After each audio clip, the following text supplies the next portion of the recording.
Direct primary care is an innovative, alternative path to insurance-driven healthcare. Typically, a patient pays their doctor a low monthly membership and, in return, builds a lasting relationship with their doctor and has their doctor available at their fingertips.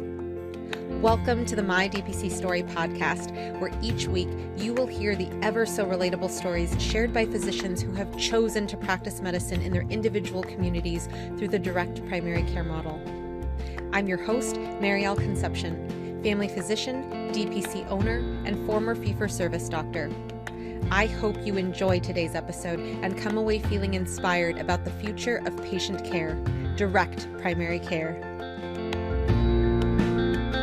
DPC is everything I ever dreamed of, and it is the best career choice I've ever made. This is Dr. Esther Katibi of New Life Direct Primary Care, and this is my DPC story.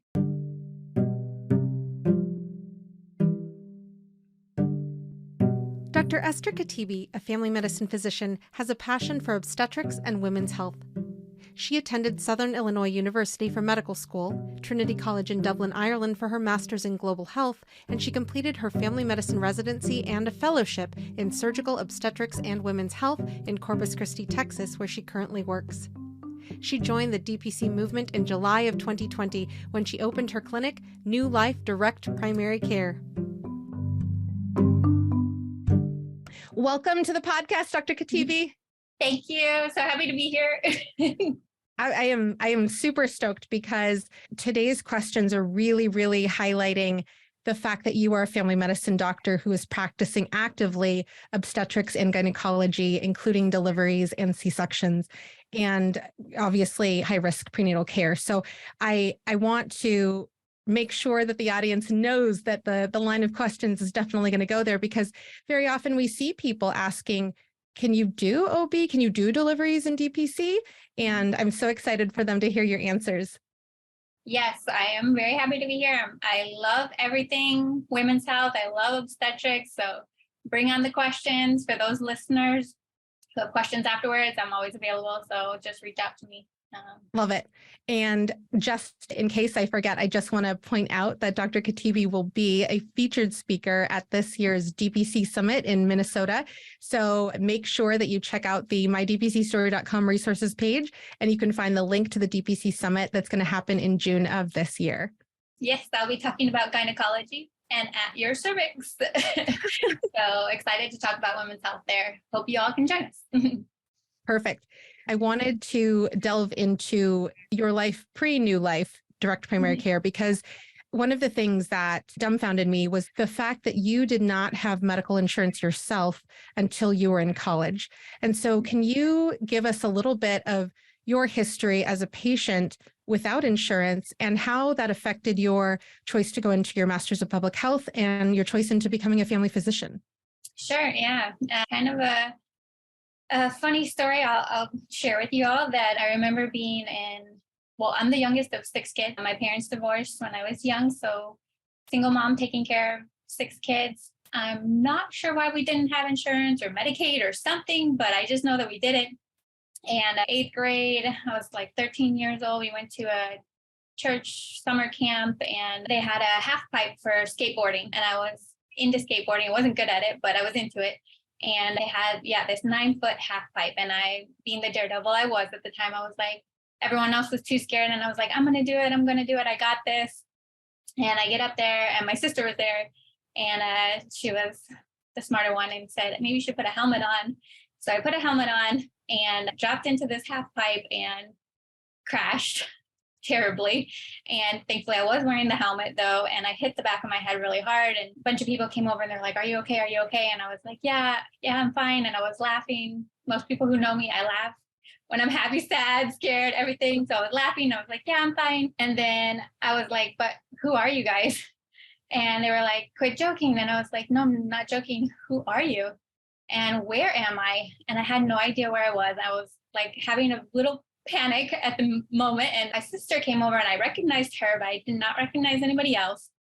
And they took me to my room, and they're trying to show me my stuff, and I was like, it's not my stuff, like I don't know. It's kind of freaking out. And then they're like, okay, we're going to take you to the youth pastor. And and see what they say. And I just remember as we were walking there, my sister whispered in my ear and she's like, you better not be playing because we don't have insurance and mom's going to kill you if you end up going to the ER. And I was like, despite the situation, I was like, she's right. My mom will kill me. And being a mom now, I know my mom wouldn't have killed me, but it was the whole pressure of not having insurance and having a big bill. And so I just was like, okay, I'm fine. And I never went to the hospital, and thankfully everything turned out fine, but just that feeling. And I know so many people are in that situation where they don't have insurance, they don't know where to go, they don't know what to do. And I love to cater to those patients because I know I've been in that situation, even at a young age, just not having insurance and not knowing, like,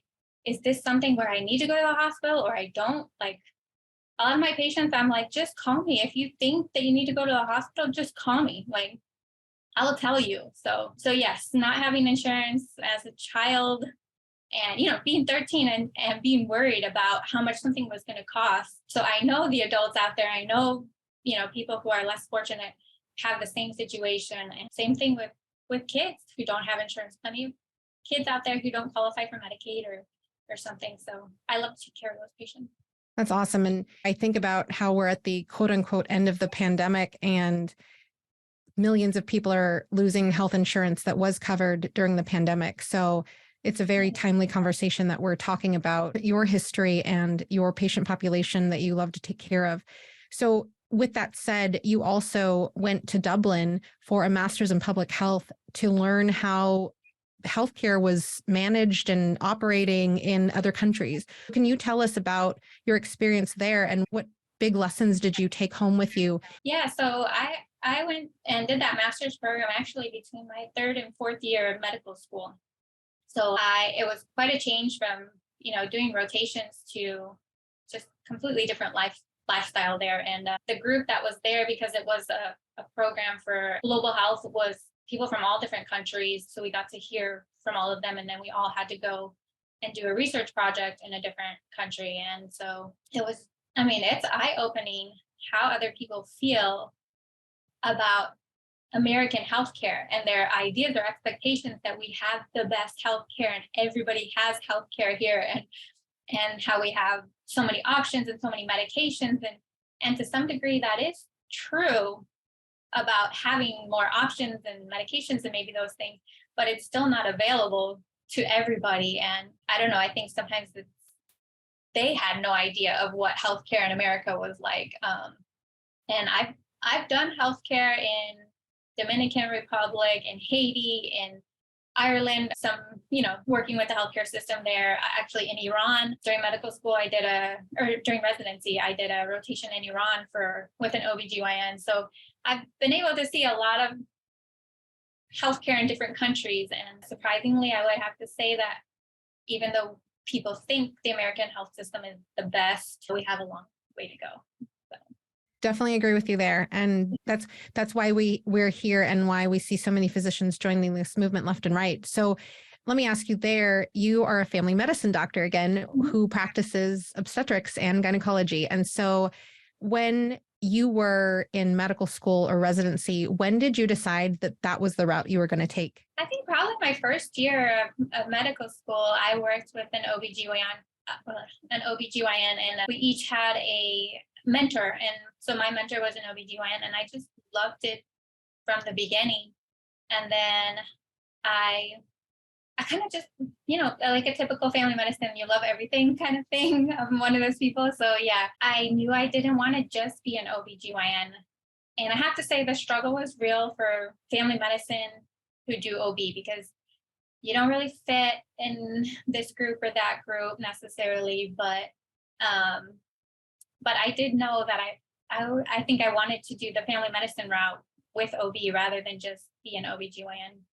And I don't know, it turned out really well for me. And I love that I do family medicine and OB. So it is absolutely awesome. And after you graduated residency, did you do a specific fellowship, and where did you do your fellowship? Yeah, so we have an obstetrics and women's health fellowship at the residency program that I applied to. So all of the residency programs that I applied to, I specifically looked for ones that had either high OB numbers or the possibility to do a fellowship. Part of the reason why I picked this location also, I mean, Corpus Christi, you don't get closer to a border than here probably. I think there's one other residency a little bit closer to Mexico than here. I do speak Spanish, so I knew I wanted to use it, and I wanted to work with the underserved and undocumented. So I kind of thought this was the best program to pick. I'm happy I came here. I did do the fellowship, and then I went on to become the fellowship director for the program. So I think it's a great program. And for those people who you've piqued their interest talking about looking specifically for residencies that had an OB track attached to them or a fellowship, what words of wisdom would you have for those people who might be looking for similar programs in the future? Yes, I would say definitely look for a program that has obstetrics that is unopposed as far as the OB, because that can be very challenging when they have an OB residency as well. Yes, you can learn a lot from them, but for family medicine, a lot of times the people who do OB are rural, so you're going to be on your own. So it's better if you learn from family medicine OB and from OB/GYNs. I think picking a program that has a fellowship tied to it is probably the best, because even being a fellowship director, we tend to pick from our own program before we go outside the program, because those people are already aware of what patients you're dealing with, what systems you're using. And nowadays, I would pick a program that has some kind of curriculum with ultrasound. So I think that would be very helpful for anybody who wants to do obstetrics, is to have that training in ultrasound. So. And you mentioned that you were the fellowship director. So I want to ask you about, what was your life like leading up to exploring and then deciding that you were going to do DPC? Yeah, so I worked in academics. Anybody who's been in academics knows it's a lot. I had been a teacher actually prior to medical school. So I taught ESL and GED classes, and I think it trained me well for working with residents. It's a lot of work. There's a lot of paperwork. There's a lot of politics when you deal with academic medicine. So I love the people I work with. I love the program director, but sometimes the politics and the drama within a program can really get to you. And I felt like I was just, that feeling when you open your eyes in the morning and you're like, I don't want to go to work. And I have to say, since I've started direct primary care, I never had that feeling.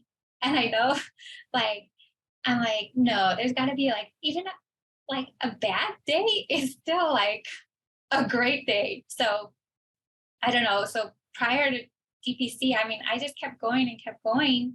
And even though I loved what I did, it's you don't have enough time with it.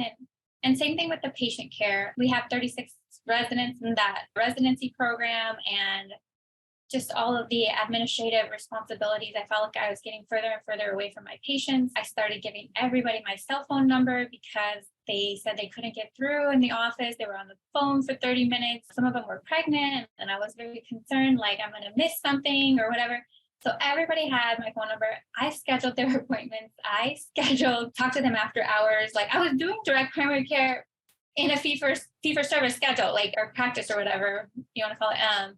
So I was like, what is the point? Why don't I just go to direct primary care? I feel like I'm doing it already. And I feel like I want to be in control of my office, and I want to be in control of my life. And so I kind of just jumped, and I think I wouldn't have jumped as quickly as I did if I also worked at a family planning clinic where I did their LEEPs and I did their Colpos and those things. And somebody I worked with there, she had asked about coming and working with me.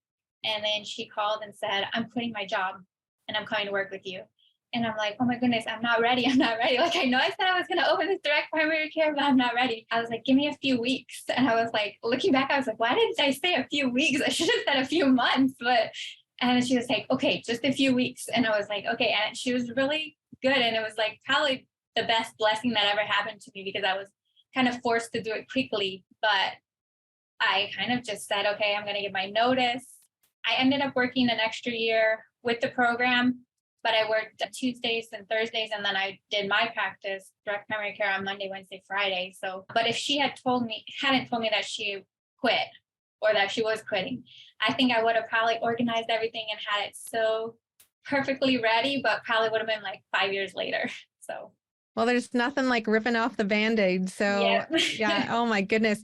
So let me take a step back there because you are talking about how you transitioned quickly. And I definitely want to get into that whirlwind. How early in your career did you hear about direct primary care? So I had a resident who was actually interested in direct primary care. So shout out to Dr. Vo at First Primary Care in Houston. And she was in her third year and she kept talking to me about direct primary care. And it was funny because I'd be like, come in my office, tell me about this again. Like, I really need to hear, like, do you think it's for real? Like, does this work? And then she's like, yeah, and I'm going to go do it. And I was like, okay, you go do it. And then keep in contact with me. Let me know how it goes. And I talked to her a lot. So, and she's doing great. They're all doing great over there. And I think, yeah, it was probably like a year after she left, we decided to go to, I don't know what year that was, the direct primary care conference. So we went together and like, we were just blah, blah, blah the whole time, like direct primary care. Blah, blah, blah. And I was like, that's it. Like, I'm doing this from a resident. So, and now she's killing it over in Houston. And yeah, and because of her, I was like, but it was just funny because I think she had to explain it to me several times. So it's like, so wait, how does this work?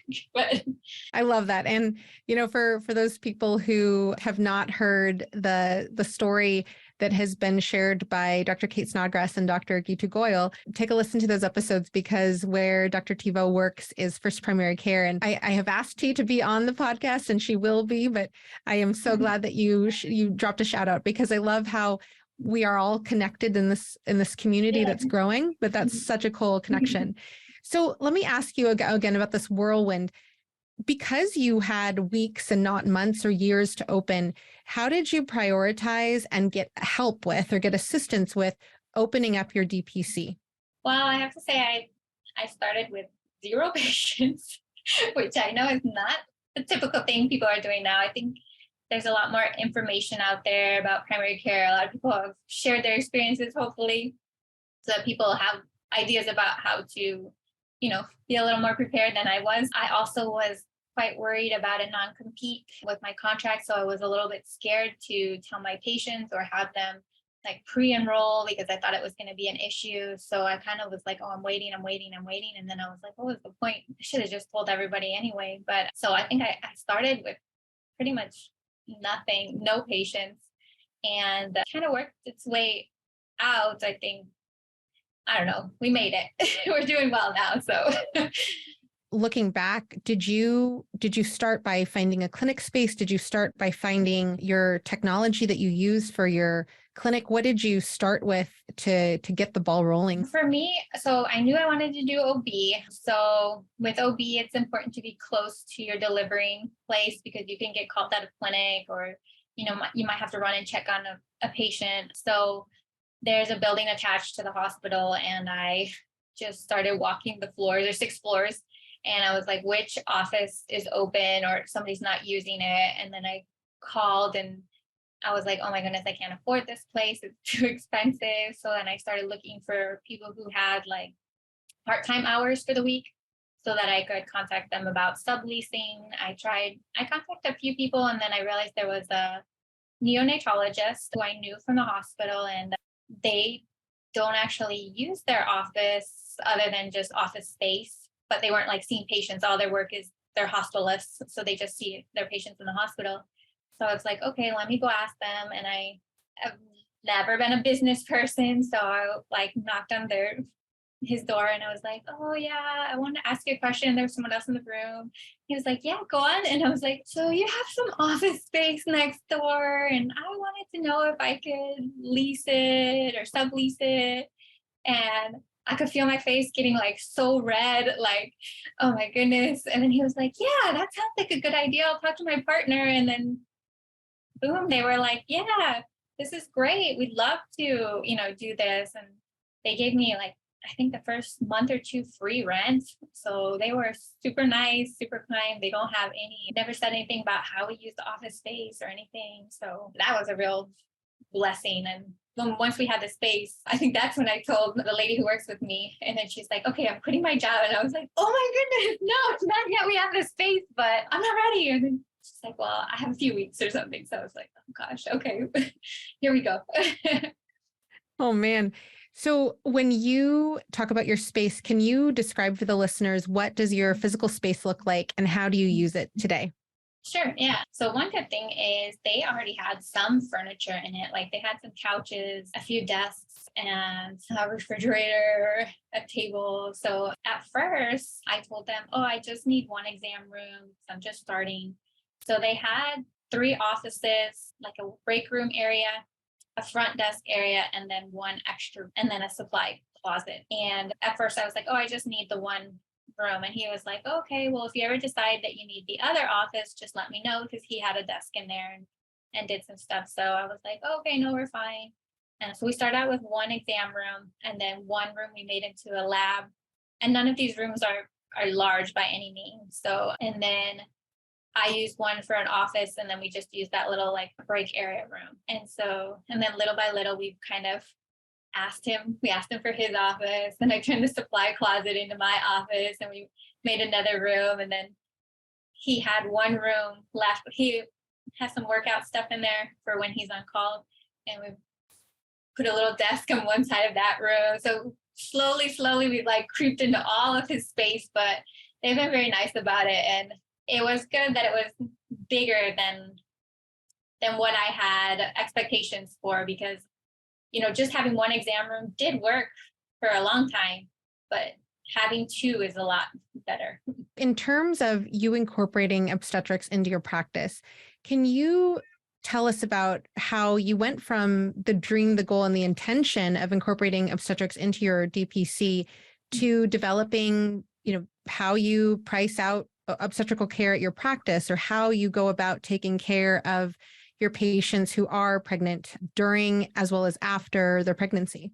Mm-hmm. So it was very challenging. There's not a lot of, even within direct primary care, people doing OB, but I'm pretty sure I've reached out to everybody who does OB with direct primary care to ask them about how they did their pricing, how they did, like what services they offered. Then I did a monthly fee for them, same as like direct primary care. I don't charge any delivery fee, so it's all incorporated into the monthly fee. I do have them sign a contract, not that I enforce it or anything, and I tell them I'm not going to hire a lawyer or anything. Like if you quit, you quit. But I do tell them, even in the contract, that the only reason I'm asking them to sign that is because I schedule my family's vacation and everything around their due dates. I think that's why most people want their OB who sees them during their whole pregnancy to be the one that delivers them. So I just asked that there's kind of a mutual respect, like if I know something's coming up, or if I know I'm going to be out of town the week that they're going to deliver, I'll tell them up front, like there's a chance I may not be, the one delivering you. So, but I think, everywhere is kind of unique about what you can do, what you can't do. I had gotten an ultrasound machine from a neighbor who was moving out of their office. And he said he was opening another office, but it was going to be a while. So he actually let me keep the ultrasound machine, and it ended up being like a year, and never charged me for it at all. So I had like a free ultrasound machine. So I incorporated ultrasounds into it and then just reduced the price. So that was another benefit. And then the good thing about having ultrasound is everyone wants to see their baby, and you don't have to charge them every time if you're not having to pay for it. So that was probably one of the bonus things for that. And I think anybody who wants to do OB and DPC, having ultrasound skills is phenomenal, because that is one thing, like, and we saw it with COVID, like husbands not being allowed in. So we were able to say like, hey, anybody you want can come to your ultrasound. You can take pictures. There's a lot more leeway with rules than if they go to an imaging center. For those people past residency, not necessarily able to go to a fellowship for obstetrics, do you have any resources or classes that you would recommend, or even devices that you would recommend for people who are looking for ultrasound for obstetrics in their own clinics? Yeah, so AHEC, which I don't really know what it stands for, but it's AHEC. But there's a program in Houston. I did their training. It was very good. I do think if you're going to do OB and you want to do first, second, and third trimester scans, that it is important to have a better machine than maybe a handheld machine. While handheld machines are good for, finding heart tones, making sure baby's position. If you're going to charge them then you should have the skills to look at everything, look at the ovaries, look at everything that a first trimester ultrasound has protocols for. If anybody wants those protocols, I could easily give them to them as well. But those are standard protocols for what needs to be measured and everything in it. If you're not going to do that, that's fine. But if you do, I think you need to do it right. And I do think that having a bigger machine with more capability for OB is better. Awesome. And in your area, just because the listeners like myself might not know the Corpus Christi area, do you guys even have a lot of options when it comes to cash pay imaging? If somebody were to need NT-Sono or something that was necessary, but not necessarily offered in your office? We do have some options for cash. It is a little bit harder, and especially, so whenever you order imaging, like let's say you want to do a BP, which is the biophysical profile, and you want to wait, that's like for the imaging center. So they're going to charge them two prices, where it's not that much more. So if you could do it, or also hours. So like if somebody says they don't feel the baby moving and it's 7:00 at night,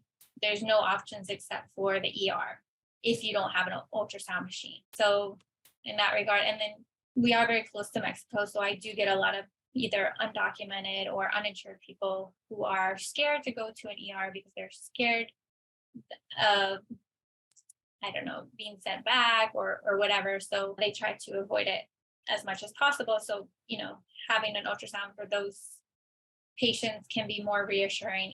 In addition to ultrasound, can you touch on other pieces of equipment or materials that people should have available from a bare bones startup viewpoint if they are going to incorporate obstetrics into their DPC?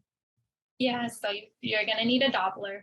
You're going to need speculums and lights for sure. You're going to need either nitrazine paper or the more expensive Q-tip, something to measure the fundal height. Doesn't have to be, I think last year at the DPC, they had, somebody was giving away those. Was it you or no? Or was it DPC Alliance? I don't know. DPC Alliance, yeah. Yeah, so I use those in my office. I was like, this is great. Always helpful to have a delivery kit in your office in case something goes wrong. So one of those little plastic things to clamp the cord, a bulb suction. So yeah. It's so funny. I'm laughing over here because I'm an hour and a half from the hospital where I preferentially delivered up both times. And that's like the stuff that I would carry in the car. So I'm laughing. I'm like, oh, I totally had my cord clamp in my wallet. So that's awesome. And I think that it's really great that you mentioned those things, because when people are asking like, oh, what do you open your DPC office with? It's not usually around what do you open if you're going to practice obstetrics. So I really appreciate you mentioning those things. Mm-hmm. Now, in terms of you opening, you had a few weeks to open, you had found office space, but what was your opening like in terms of, you said you had 0 patients. Did you have a lot of OB patients joining on as your first patients, or did you have more family practice, non-pregnant patients join your practice first?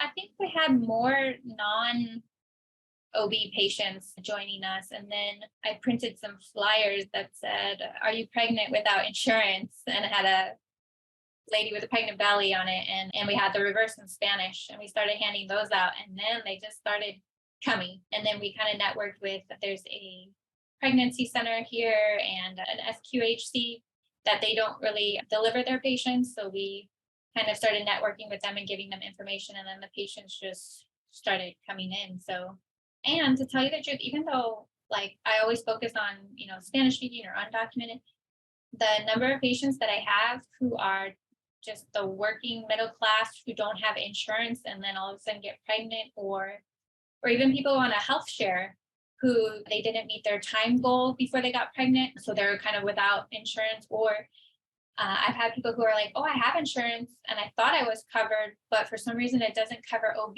care. And I was like, what kind of insurance doesn't cover OB?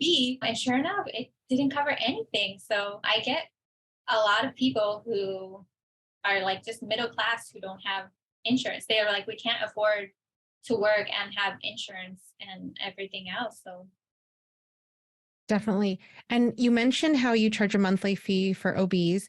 How do you talk to them when they're onboarding at your practice about how does it work between your services and the hospital services?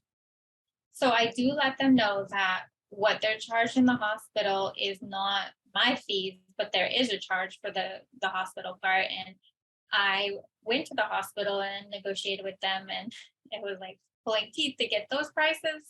And that was prior to that bill that came out where they're supposed to have more transparent pricing. So I don't know, maybe that will help people who are starting now. But to run into the president of the hospital in the doctor's lounge, and he said, "Oh," I was like, "Oh, I haven't met you." And then he's like, "Oh, I'm the president." I was like, "Oh, okay." And he's like, "If you ever need anything, just let me know." And I was like turning to walk out the door, and I was like, "This is your chance." So I was like, "Yes, I actually need some pricing for the OBs." And he was like, "Oh, okay, well, I'll put you in contact." So he put me in contact with someone. I think because it was him saying it, all of a sudden I got this pricing right away. So it was like perfect timing to be in the doctor's lounge. But I also put that in the contract. This is the price for a vaginal delivery based on a uncomplicated delivery. This is a complicated vaginal delivery, and this is the pricing.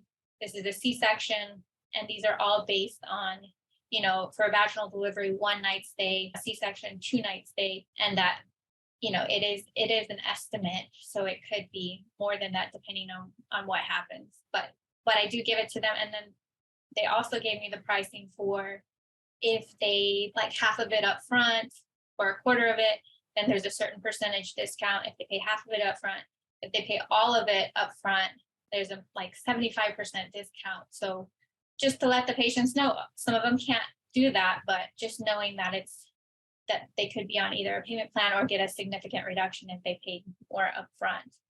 And then I also let them know that everything in the hospital will be under my name, but it's not my bill. Because I've had some of them be like, "Well, you billed me for this and this." And I'm like, "I'm the ordering physician over there.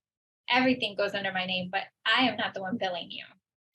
And what happens if there's any pathology charges or NICU charges or anesthesiology charges? So that is left to the patient to negotiate with them. And I tell them, things that are not covered. And for our contract, it's their prenatal and postnatal care and their delivery with me. But as far as their hospital charges, and that it is to be expected that some of them will show up, 6 months, 7 months after you deliver. And in your area, have you found organizations that will help? Because how you described you're so close to the border with Mexico, have you found organizations that will help support the needs of some of your patients if they find themselves with extra bills that they didn't expect going into labor? Well, I have actually opened a nonprofit called mydoc.org specifically to help those patients in need for OB care and to reduce the pricing, because even though I feel like my pricing was great for the OB package, for some people, it's just not affordable. And I always wanted to have affordable and helpful. So filtering it through a nonprofit opens the door for either grants or donations from other people to kind of help provide for those patients. So that is the goal, is to, find a way to help kind of reduce their hospital costs as well. But yeah, we are in the process of working on that. If anybody who's interested in having direct primary care, OB, wants to come join me, please call me. I would love to hire another doctor to work with us. So I just love this. I mean, you're sharing about how you were, red in the face asking for an office space. And here you are talking to the president of the hospital and negotiating prices, and you're going to get partners left and right from mentioning that on the podcast. Yes, So I love it. I absolutely love it. So good. So given that you have a space that's close to the hospital, you're doing deliveries, one thing I want to ask is, do you do VBACs at your hospital? Yes, we do. Mm-hmm. Awesome. Because I know that that's not always an option in centers and around my area. So definitely wanted to ask that, especially if future partners are listening and want to do VBACs as well. And also, when you mentioned that as a family medicine doctor who actively does obstetrics, that you don't necessarily have a group to hang with, the family medicine nor the just OB-GYNs. When you started your DPC and you were at your hospital, have you had any pushback from your experience now as a DPC doctor delivering at the hospital where you have been for years? Well, I think because I made the transition from academics to DPC and I was still in the same hospital, I think it was harder for me that nobody realized there was a change. They all thought I was still with the residency program. I don't know, for me, I wanted to separate myself from them, not because I had any problem with them, but I just wanted to be my own. So for me, the problem was more like, how do I separate myself from them rather than dealing with the OBs? I think the OBs were used to me, but they all thought I was with the residents. And same thing with the nursing staff, or everybody was like, oh, well, where are the residents? And I'm like, oh no, I have my own practice now. It's just me. And they were all like, what?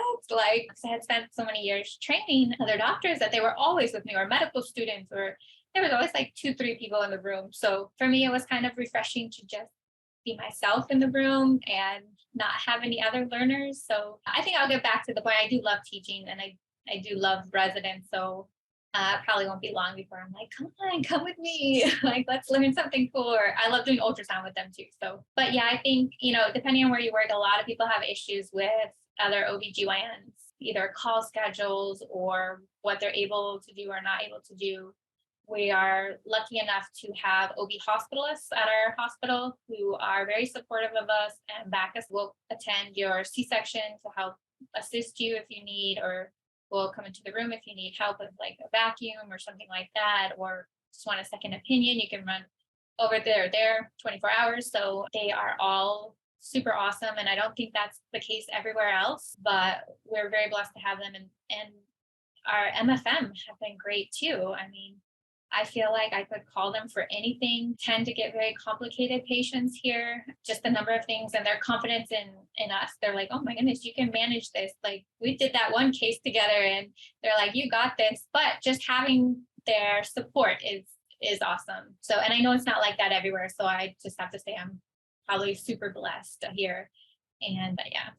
Now, being a family medicine with obstetrics on board, what have you found is your best option for malpractice in the state of Texas? There are quite a few options for malpractice in Texas. I have to say, plan on paying a lot more for your malpractice than a typical DPC, because you do have more risk and liability. So you're probably going to pay double, maybe triple what somebody else might. But I have to say this too, I am never worried about getting sued in DPC, whereas in academics, it's super scary because you don't know your patients and you feel like you can't communicate with them. And I think that's what the majority of lawsuits, especially in OB, is like, nobody contacted the doctor, or they, weren't aware of this.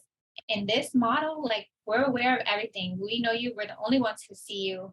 And I think that's why people come to you, is because they know that you're the only one seeing them during the whole pregnancy, and you're going to be the one that sees them postpartum. So I think the risk of a lawsuit is a lot less in DPC.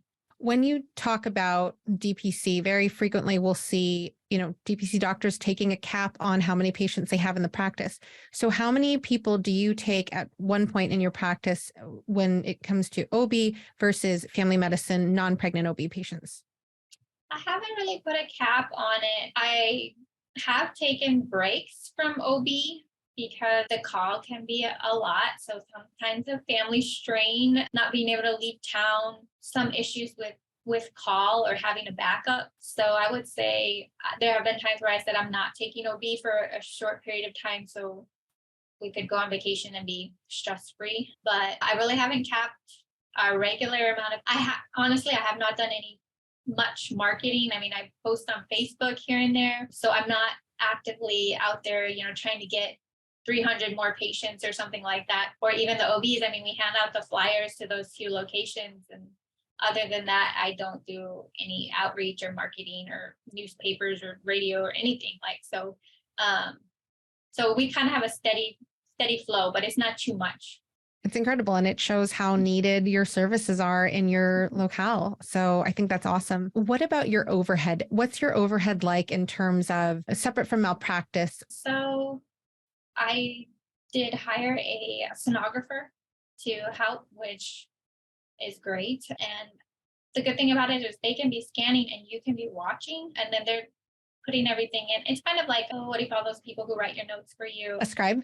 describe. There you go. Kind of like that. So they are, as you're seeing it and you're discussing it, they're putting everything there. So it saves time. And then also their expertise. The lady I hired is phenomenal. She's like great with patient care, and she'll be like, oh, here's their hair and here's their fingers. And she like points out everything to them, which like as a physician, you're kind of like, okay, here's a heartbeat, like your key points. And you forget sometimes that whole like, oh yeah, they're new mom and they have a baby and like they're excited. So that's been great, but that is like hiring somebody else, and then the ultrasound, I would say, and then probably that's pretty much it. And you really don't even have to offer those services. So not a lot different than a direct primary care as far as overhead. Maybe just, you definitely have to have an exam bed with stirrups and those kinds of things. So this is a question that is coming from, you mentioned how you were in the Dominican Republic and Haiti and other countries, and even in Iran. When I was in the DR, we had very creative strategies as to like how to do pelvic examinations, because it was like anything went. Gym floors, park benches, people's bedrooms, that we use their beds. Have you found any ways to MacGyver, like massage tables to have stirrups added? Because this is actually coming off of a conversation that I had with Dr. Amber Beckenhauer when we were in her brand new area where she has aesthetics chairs. And we were trying to think about like, how could we weld or do something to add stirrups to an aesthetics chair, because it's sometimes cheaper than a medical chair. Yes. Luckily, I have not had to, because funny story, someone in the building was getting rid of a exam table, and they were like, but you have to come and move it. And I was like, okay, anybody who's tried to exam tables are super heavy. But my husband builds houses and he's like very smart about those things. And so I told her, okay. And she's like, she sold it to me for very cheap, because she was like, somebody else wanted it, but this thing is so heavy and I can't figure out a way to move it or whatever. Well, I went in with my husband, those dollies that have like 4 wheels. He like just lifted the bed, slid that thing under, and we were gone in like 2 minutes. And she was like, what did you guys do? And how did you get it out of there? So I think I was blessed to have those beds at a very cheap price from somebody. So I haven't had to, but I'm sure there are ways, and I've used like, yes. And when I said that you need them for overhead, you're right. You really don't. Mostly here in America, you just feel like you need something, but you don't. But yes, in like Dominican Republic or whatever, we would turn over like Tupperware tubs, and they would sit their bottom on it so that it would just lift up the pelvis kind of area. But yeah, there's all kinds of things, but I haven't had to do that yet with kind of one of those aesthetic type beds. That's a challenge to the listeners. So come find us at the DPC Summit in June. And if somebody has a solution to that, ironically, I'm interviewing Nick Thompson in a couple of days, so I will ask him, but let us know, because that definitely could be information that somebody could use, whether they're practicing in the States or abroad. So we can take it to Shark Tank. Love it. Love it. You mentioned how you were providing LEEPs and Colpos for a clinic that you were working at, and you continue to do that in your own practice. So in terms of having like a colposcope and procedure tools for LEEPs, did you invest in those, or how do you work those procedures into your clinic? So some of them, the clinic that I worked at before, they offered to me because they were updating their supplies and equipment. So older versions of them, and I find I would not buy a new one if you're not going to do it all the time, because they're very expensive, and there's so many people who are updating, or businesses that would love to give you their old one. I think even with the residency program, we had like 3 or 4 of them sitting there that just were not used that often. So not that hard to get the equipment, so I wouldn't invest. Great. And in terms of your price point, how do you price out LEEPs or Colpos for patients, whether they're in your practice or whether they're non-members? Well, I include it in the cost of the membership. Pretty much most of the procedures I do are all included in the membership, other than even deliveries are for the OB membership. But given that you are so close to the border with Mexico, when you have people coming to your practice and they're, not not in a place where they're afraid to talk to you openly. Do you see more serious pathologies, not only in obstetrics, like you mentioned, but also with non-obstetric related diseases? And how do you handle the severity of disease when if you see that coming through your door? Unfortunately, Corpus Christi has a very, I would say, poor health score overall for a lot of the population here, as far as people not seeing doctors on a regular basis or having issues with obesity here is very big, or diabetes. People coming across the border tend to have similar things, but I would say some things that, and I really haven't had to deal with those as much here, but people having rhabdo or things like that because they were several days without food or water en route, or when I was with the residency program, because I did their OB, having minors who were raped along the way, or those kinds of issues, getting pregnant along the way, or, an issue of being molested and, some kind of sexual assault. And that's the reason why they're leaving their home and trying to come here. So a lot of times, because they are hooked up with like an immigration center or something, they have to go through a program that has funding or takes some kind of like government insurance or whatever. But a lot of times they will try to get them with family. And then the issue is, the family doesn't have insurance for them. So, once we saw them and then they flew off to be with family, it was kind of like this, you never know what the ending was. But I always thought about it like, well, maybe the family really didn't want that financial cost, or weren't that close to them. And then they're in the middle of somewhere else, even though they had family, they're in a bad financial situation, pregnant. And then the other thing was, sometimes they would be asking for you to sign off for them to fly. And then I'm like, but they need to see MFM. And there's no guarantee, there's no appointment set up for MFM. I don't think they're going to get in. So no. But as far as the pathology, I think it's pretty similar. I can't say that it's that different, but that may just be because I've only seen so many patients. So, Dr. Katibi, I mentioned that you're going to be a speaker at this year's DPC Summit. I want to close with, if people are attending the DPC Summit or if they're on the fence about it, who would be the perfect audience member for your talk at the DPC Summit this year?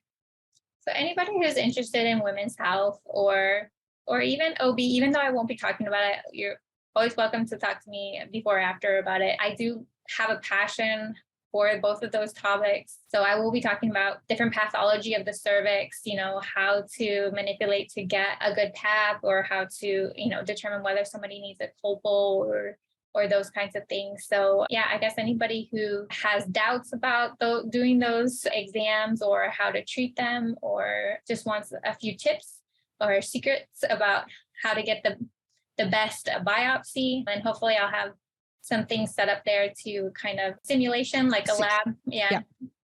So something to simulate collecting biopsies. And just one more thing on that note, just because especially with the OBs that I've worked with over the years, people have lots of different apps that they recommend. Do you have any particular apps that you love, whether it be the like ASCCP app that's like $10 and totally worth it in my opinion, or other apps that you love to use every day? So I would definitely second that ASCCP app. That thing is like gold. I use it all the time, any PAP. So for those of you that haven't used it, it's a nice way to recheck the screening guidelines to make sure you're up to date on those, as well as you can put in the PAP result findings and either the colpo findings, or to determine, there's like algorithms to determine what's the next step. So it's extremely helpful. Good reminder, especially for family practice, because we do so many things. So just knowing it's there, I'm always like, okay, well, I can just double check with the app always, but it's a great resource. And CCP also offers a CME course where they do colpo training. And I went to that several years ago, and it's phenomenal. It's a great opportunity if you get the chance to go and try that out. So. And do you think someone who might be, a few years out of residency, do you think that colpo training is sufficient to start practicing colpo in their offices? Yes, definitely. I mean, honestly, there's lots of nurse practitioners out there and all kinds of other people doing colpo. So if you've done a residency program, you could go to the training and you can do it. And if you need a little support, just call me. Love it. Thank you so much, Dr. Katibi, for joining us today. And I can't wait to see you in person at the DPC Summit this year. Yay, I'm so excited. Thank you for having me. Next week, look forward to hearing from Dr. Nick Thompson and Dr. Brandon Ullman of Antioch Med in Wichita, Kansas. If you've enjoyed the podcast and you haven't yet done so, subscribe today and share the episode with a physician you may know who needs to hear about DPC. Leave a 5-star review on Apple Podcasts and on Spotify now as well, as it helps others to find all these DPC stories. Lastly, be sure to follow us on social media. If you're wanting to continue learning more about DPC in the meantime, check out dpcnews.com. Until next week, this is Marielle Concepcion.